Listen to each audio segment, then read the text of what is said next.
Welcome to Living Your Senior Life, the podcast that helps you navigate your senior years with confidence, joy, and practical advice. Living independently is something many of us treasure: the freedom to maintain our own routines, the comfort of our own space, and the satisfaction of taking care of ourselves. But with that independence comes responsibility, especially when it comes to being prepared for emergencies. In today's episode, we're talking about emergency preparedness for seniors living alone.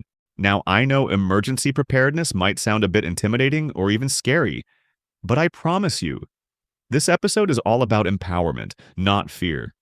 Because the truth is, being prepared actually gives you more confidence and peace of mind, not less. Whether you're concerned about natural disasters like hurricanes or winter storms, worried about potential health emergencies, or just want to make sure you're ready for unexpected power outages, this episode will walk you through everything you need to know. So grab a cup of coffee or tea, get comfortable, and let's talk about how you can stay safe, prepared, and confident, no matter what comes your way. Let's get started. Welcome back to the Deep Dive. We are doing something a little different today. We're looking at a topic that usually comes wrapped in a very specific and, frankly, very heavy emotion: fear. It is a heavy topic. There's really no getting around that. It is. We're talking about emergency preparedness for seniors who are living alone. And usually when you see headlines about this, the narrative is all about vulnerability. Fragility. Exactly. It's the elderly person against the elements. But we've been reading through this new guide, and honestly, It takes a completely different angle. a completely different Yeah, it angle. really does. It reframes the whole conversation. The core argument here isn't that you prepare because you're scared or weak. You prepare because you're independent. That was the hook for me. The idea that preparation is actually a logistics management strategy for maintaining your lifestyle. Yes. It's not about doomsday, it's about autonomy. Exactly. If you have the right systems in place, living alone isn't a risk factor to be solved. It's just, a set of logistics to be managed. Right. Emergencies don't send calendar invites. They just show up. And the difference between a major disaster and a manageable inconvenience, it usually comes down to what you did 3 months ago on a Tuesday afternoon. So we're calling it a safety ecosystem. We want to move you from that vague anxiety, I hope nothing happens, to a concrete, actionable plan. So let's get into the foundation. The mindset. The guide starts with the mindset. But I have to ask, is prepping for a senior living alone really that different from prepping for, say, a family of 4? Fundamentally, yes. And it comes down to what the guide calls the silent gap. The silent gap. Okay, that sounds ominous.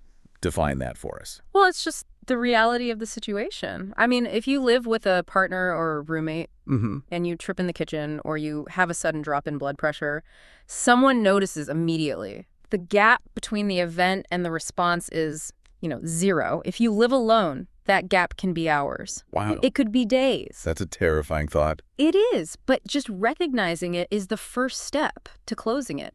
The preparation we're talking about today is designed to fill that silence. It's about building in redundancy so you aren't relying just on yourself to get help in that moment. And this isn't just about internal risks like falling, right?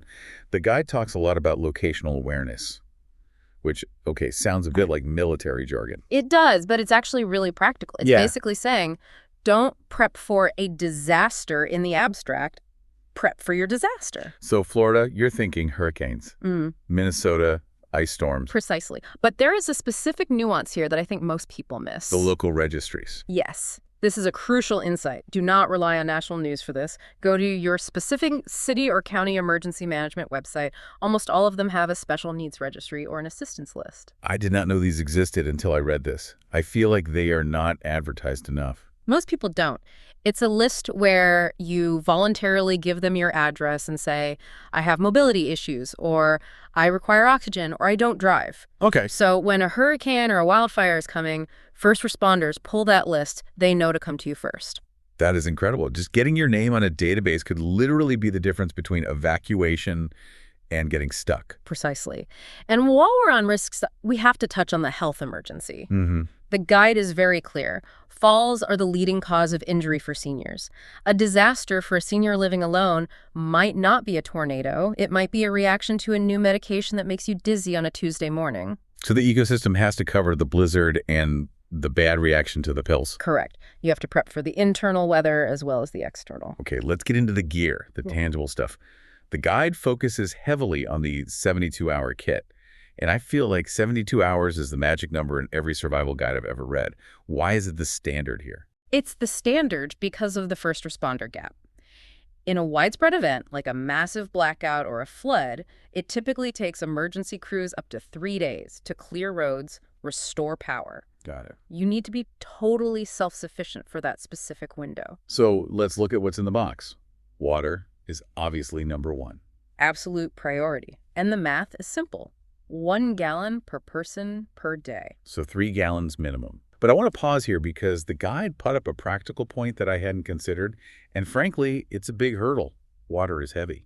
It is incredibly heavy. A gallon of water weighs over 8 pounds. So if you tell a senior with arthritis to stock up on 10 gallons, you're actually creating a problem. Right. You can't just expect someone to lug 3 giant jugs into a closet. No. So what's the workaround? What is it? Well, the guide suggests buying smaller individual bottles if lifting is an issue, or, and this is smart, storing the jugs in the place where they will be used. So don't put them in the basement if you live on the second floor. Exactly. Put them in the pantry or under the bed, reduce the friction. That makes a lot of sense. Yeah. Now, food. We know the drill non-perishable, canned goods. But I really like the note about comfort foods. I highlighted that too. It seems so trivial, right? Putting a chocolate bar in a survival kit. It sounds like a luxury. Like, shouldn't we be focusing on protein bars? But it's not a luxury, it's psychology. If the power is out, it's dark, and you are alone, your cortisol levels are spiking. Familiar food, comfort food, is a morale booster. It signals to your brain that things are okay. It's an anxiety reducer. I love that. It's treating the mental state as well as the hunger. Now, we have to talk about the trickiest part of the hardware, medication. This is the big one. This feels like the place where the plan usually falls apart. It's the biggest logistical hurdle. If you take a pill every morning, you need a buffer. The guide recommends a full week's supply in your kit. But the real challenge is refrigeration. Right. If you're insulin dependent, a power outage isn't just inconvenient, it's life-threatening. It is. You can't just hope the fridge stays cold. You need a dedicated plan. The guide suggests specific medical cooler bags that use gel packs things that can stay cold for 24, maybe 48 hours. Okay. But here is the critical part. You need to know how long your specific medication is safe at room temperature. Because it varies. It varies wildly. Some insulin is fine for a month at room temp, some isn't. Yep. You need to ask your pharmacist that specific question before the power goes out. If the lights go out, how many hours do I have with this vial? That is such a specific, actionable question. Ask the pharmacist. Okay, moving on. The guide also listed some forgotten essentials. Cash was a big one. Cash is king when the grid is down. We are so used to tapping our phones or cards. But think about it. If the power is out, the card readers are dead. The ATMs are dead. So you need cash. But the guide specified small bills. Why does that matter? Because nobody is going to have change. If you only have a $100 bill and you're trying to buy a loaf of bread from a neighbor, you're just out of luck. You need ones, fives, and tens. Yep. And one more piece of hardware I want to highlight. The radio. Specifically, the NOAA weather radio. I'm going to play devil's advocate here. Why can't I just use my phone? I have a weather app. Because cell towers are fragile. In a real emergency, everyone is calling everyone. The networks get jammed instantly. Where the towers lose power. Or the towers lose power. A battery-powered or hand-crank NOAA radio connects you directly to the National Weather Service. It uses a different frequency. It is often your only link to the outside world. So it's the failsafe. It's the ultimate failsafe. So we've got the hardware, we've got the water, the meds, the radio. Now let's move to the software. Not computer programs, but The systems, Yeah. the people, the Yeah. communication protocol. the guide talks about the contact list strategy and specifically the two-contact rule. This felt like a really solid piece of strategy to me. It is essential redundancy. You need a primary contact who is local, a neighbor, a daughter in town. Someone who can physically get to you. Yes, but, and this is the key, you also need a secondary contact who is geographically distant. Like a cousin in Ohio or a friend in another state. Exactly, because if a hurricane hits your city, the local cell towers might be down. The local lines are jammed with 911 calls. You might not be able to call your daughter across town. But you might be able to call long distance. Often you can, or a text message can squeeze through. You use that distant person as a relay station. So I call my cousin in Ohio, and he calls my daughter to tell her I'm okay. It's triangulation. Precisely. It creates a triangle of communication that bypasses the local jam. The guide also suggests a check-in routine. Now, I have to be honest, this feels like it could be awkward to set up. Hey, I'm going to text you every day so you know I'm alive. It feels a little grim. It doesn't have to be morbid. It's just a ritual. Before we continue, I want to remind you that we've created a free downloadable checklist that goes along with this episode. It includes all the action items we're discussing today, organized into 9 easy categories. You can find it at livingyourSeniorLife.com. Just look for the Emergency Preparedness Checklist. It's completely free and you can print it out to track your progress. Okay, now let's get back to the podcast. Let's talk about the tech that supports this. Medical alert systems. I feel like these have a bit of a stigma. You know, the old "I've fallen and I can't get up" commercial. It's from the 90s, yeah. My dad absolutely refuses to wear one because he says it makes him look old. That is the biggest barrier, the stigma. But the tech has revolutionized safety for seniors living alone. The guide calls it the help button, but it's really a wearable lifeline. And the good news for your dad is they don't all look like beige plastic medical devices anymore. What do they look like now? You can get smartwatches now.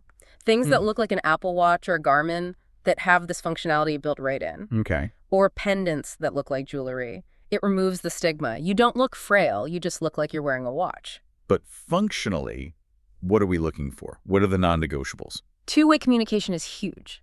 You want to be able to talk to the operator through the device on your wrist, not shouting at a base station in the other room. Water resistance is critical. The bathroom is the highest risk zone for falls. You have to be able to wear it in the shower. And what about fall detection? The guide mentioned a trade-off there. The trade-off is false alarms.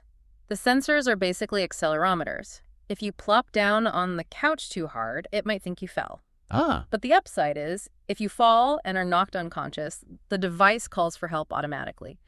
For someone living alone, that automatic trigger is worth the occasional false alarm. And these things aren't free. No, they aren't. But the guide points out you can often use HSA or FSA funds to pay for them, which saves you the tax. And definitely look for AARP discounts. Okay, part 4, the environment. We need to prep the actual house. Right. Sheltering in place. This is about making the home a safe container. Like securing furniture for earthquakes. That's part of it. But for everyone, regardless of where you live, it's about lighting. The guide strongly recommends plug-in LED nightlights with battery backup. I actually have these. They just sit in the outlet, acting like a normal nightlight. But if the power cuts, they turn into flashlights automatically. They're a game changer. Think about the most dangerous moment in a power outage. It's that first 10 seconds of sudden, absolute darkness. That's when you panic. That's when panic sets in, and that's when people trip. These lights prevent that disorientation. But sometimes you can't stay. You have to evacuate. And the guide is pretty firm here. Don't wait for the mandatory order. Especially if you have mobility issues. This is a hard truth. Evacuation just takes longer if you use a walker or a wheelchair. If you wait until the mandatory order is given, the roads are already clogged. And you get stuck. You get stuck in gridlock for 6 hours. That's a health risk in itself. You need to leave before the crowd. This brings us to the go bag. How is this different from the 72-hour kit? So the 72-hour kit is a heavy bin in your closet for hunkering down. The go bag is a lightweight backpack for getting out.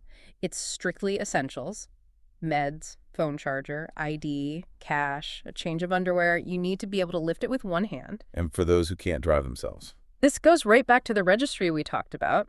Communities have evacuation assistance. They have wheelchair-accessible vans. But you have to register before the storm. You can't call for it when the water is rising. And we can't forget pets. The guide had a very specific warning about shelters. Yes. By law, emergency shelters must accept service animals, but they do not have to accept pets. I did not know that. Yeah. So if you have a cat or a dog that isn't a service animal, you need to identify pet-friendly hotels or kennels outside your area in advance. Don't assume the Red Cross shelter can take your dog. All right, we are moving into what I call the adulting layer, part 5. The financial and legal stuff. It's boring, it gives me a headache, but it's so necessary. It's paperwork preparedness. It's having a will, a power of attorney, and advance directives. So, who makes decisions if you can't? Exactly. You want that decided when you are calm and drinking coffee, not when you are in a hospital bed. And the guide makes a big point about digital backups. Because paper is fragile. If your house floods, the deed and the insurance policy go with it. Scan them. Put them on a secure cloud service or an encrypted USB drive in your go bag. There was also a warning here about scams. It makes me so angry that we even have to discuss this. But we do. Scammers love a disaster. They prey on vulnerability. After a storm, you'll get contractors showing up demanding upfront payment for repairs. Or government imposters. Right. People calling, claiming to be from the government, asking for unpaid disaster fees. The rule is verify everything. Never pay up front, and never give personal info to someone who called you. You know, the community network. Yeah. This brings us back to the idea that you might live alone, but you don't have to be alone. Neighbors are your first line of defense. The guide encourages exchanging keys.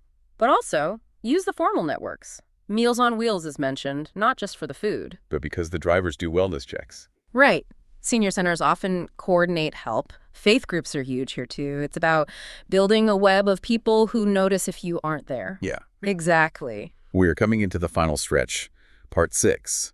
And I think this is the most overlooked part of preparedness. We focus on the water and the batteries. Though we forget the brain. Mental and emotional readiness. Anxiety can be paralyzing. When you live alone and the wind's howling and the lights go out, your mind can go to dark places very quickly. The guide emphasizes that preparation itself is the antidote to that anxiety. Because you have a plan. Exactly. You aren't inventing a solution in the dark, you're executing a plan you made in the light.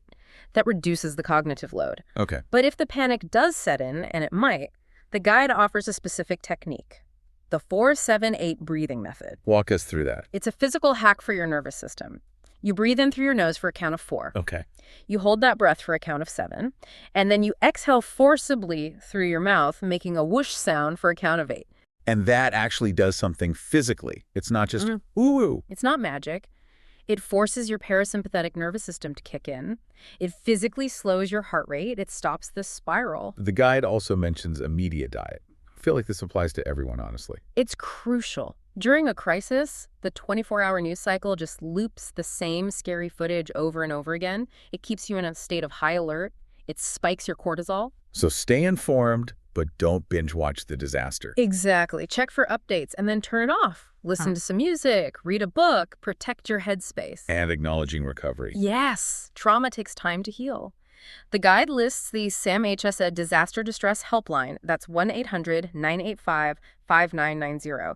It's a resource specifically for talking through the emotional aftermath. We have covered a massive amount of ground today, from the weight of water jugs to digital cloud storage and breathing exercises. It feels like a lot. It is a lot, but you don't have to do it all by Friday. That's the key, right? It's a steps approach. Start with the silent gap. Just write down your contact list. That's step 1. Buy 1 extra jug of water next time you shop. That's step 2.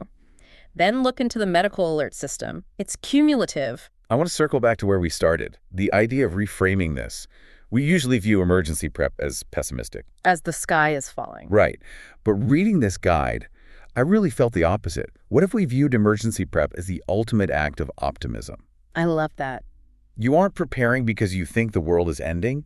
You're preparing because you fully intend to survive, thrive, and get back to your normal life. You are betting on your own future. That is a beautiful way to put it. It's an assertion of value. You're saying, my life, my independence, and my safety are worth protecting. Exactly. So for everyone listening, whether you live alone or you have a parent who does, don't let the list overwhelm you. Just pick one thing. Maybe check that county registry website today. Just one step creates momentum. Well, we've covered a lot of ground today, from emergency kits and medical alert systems to home safety and community support. You now have a complete roadmap for emergency preparedness. Now, I know this might feel like a lot. You might be thinking, where do I even start? And that's okay. You don't have to do everything at once. Here's what I want you to do. Pick just one thing from today's episode. Maybe it's creating your emergency contact list, or researching medical alert systems, or just putting together a simple emergency kit. Start there. Complete that one task. Then come back to the episode or the checklist and pick the next thing. Remember, the goal isn't perfection. The goal is to be better prepared today than you were yesterday. And speaking of that checklist, if you haven't already, head over to livingyourSeniorLife.com and download the free Emergency Preparedness Checklist. It's a printable PDF with all the items we talked about today. You can put it on your refrigerator, check off items as you complete them, and feel really good about the progress you're making. The truth is, preparing for emergencies isn't about living in fear. It's about living with confidence. It's about knowing that whatever comes your way, you've got this. Thank you so much for spending this time with us today. If you found this episode helpful, please share it with a friend or family member who might benefit from it. We're all in this together, and the more prepared we all are, the safer our communities become. And as always, until next time, take care of yourself and live your best senior life.